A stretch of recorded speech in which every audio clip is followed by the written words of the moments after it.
தமிழக அரசை பொறுத்தளவில் எந்த நியமனங்களாக இருந்தாலும் விதிக்கு புறம்பாகவோ அல்லது சட்டத்துக்கு புறம்பாகவோ ஒருபோதும் செயல்பட மாட்டார்கள். பொறுப்பு டிஜிபி நியமனம் பற்றி பாஜக முன்னாள் மாநில தலைவர் அண்ணாமலை தெரிவித்த கருத்து குறித்து செய்தியாளர் எழுப்பிய கேள்விக்கு சபாநாயகர் அப்பாவு பதிலளித்துள்ளார். பொறுப்பு டிஜிபி நியமனம் குறித்து கடுமையான விமர்சனங்களை பிஜேபியுடைய முன்னாள் தலைவர் அண்ணாமலை முன்வைக்கிறாங்க. நீதிமன்றத்திலையும் வழக்கு தொடர்ந்துருக்காங்க. தமிழக அரசு மேல வந்திருக்க இதை எப்படி பார்க்குறீங்க?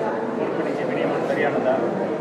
தமிழக அரசை பொறுத்தளவில் எந்த நியமனங்களாக இருந்தாலும் விதிக்கு புறம்பாகவோ அல்லது சட்டத்துக்கு புறம்பாகவோ ஒருபோதும் செயல்பட மாட்டார்கள். இது போன்ற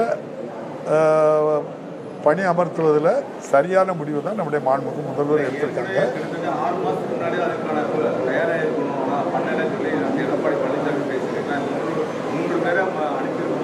அது நான் அரசியலுக்காக சொல்லலை. அவரை பணி அமர்த்தினதில் எந்த விதமான விதி மீறலும் இல்லை. நீங்கள் ஒன்றிய அரசை நீங்கள் பார்த்தீங்கன்னா இப்படி 100 விஷயங்கள் சொல்லலாம். நீங்கள் கேட்பீங்களான்னு தான் தெரியல. ஈடிக்கு ஆள் போட்டிருக்க, எப்படி ஆளை போட்டிருக்கு? தேர்தல் கமிஷனில் போட்டிருக்க, எப்படி அந்த ஞானேஷ் குமாரை எப்படி போட்டிருக்கீங்க? அவர் என்ன பணியெல்லாம் செய்கிறாங்க? ஈடியில் ஒருவர் எத்தனை வருஷம் எக்ஸ்டென்ஷனாக பணி நீட்டிப்பு கொடுத்தீங்க?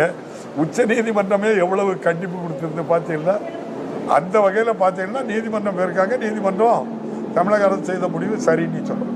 தமிழ்நாட்டில் வந்து சாதி வன்கொடுமைகளே நடக்கலை அப்படின்னு சொல்லியிருந்தீங்க. அது குறிப்பாக திருநெல்வேலியில் எந்த ஒரு சாதி வன்கொடுமை இல்லைன்னு கடந்த மார்ச் மாதம் பிரச்சனை சொன்னீங்க. ஆனால் லாஸ்ட் 6 வருஷத்துல திருநெல்வேலியில் மட்டும் 633 PCR வழக்கு வந்து பதிவாயிருக்கு. இது வந்து RTA அமலாபடுத்திருக்கு சார். எப்படி பண்ணுவீங்க? அதில் ஒன்றும் தப்பு இல்லையா? நடக்கவே இல்லை. அதில் ஒன்றும் தப்பு இல்லை. ஒரு இது நடக்கலை. ஜாதி பிரச்சனை வந்திருக்கு அப்படின்னு சொன்னால் ஒரு ஜாதிக்கும் இன்னொரு ஜாதிக்கும் பிரச்சனை இருக்குது. இது வந்து என்ன எப்படி ஏசுறாங்க அப்படின்னா அதுக்கு ஒரு PCR ஆக்டில் கேஸ் போட்டுப்பாங்க. அதில் ஒன்று தம்பி, ஒவ்வொரு மர்டருக்கும் ஒவ்வொரு செய்திகளை உள்ளது உள்ளபடி தெரிந்து கொள்ள ரெஃப்ளெக்ட் நியூஸை சப்ஸ்கிரைப் பண்ணுங்க.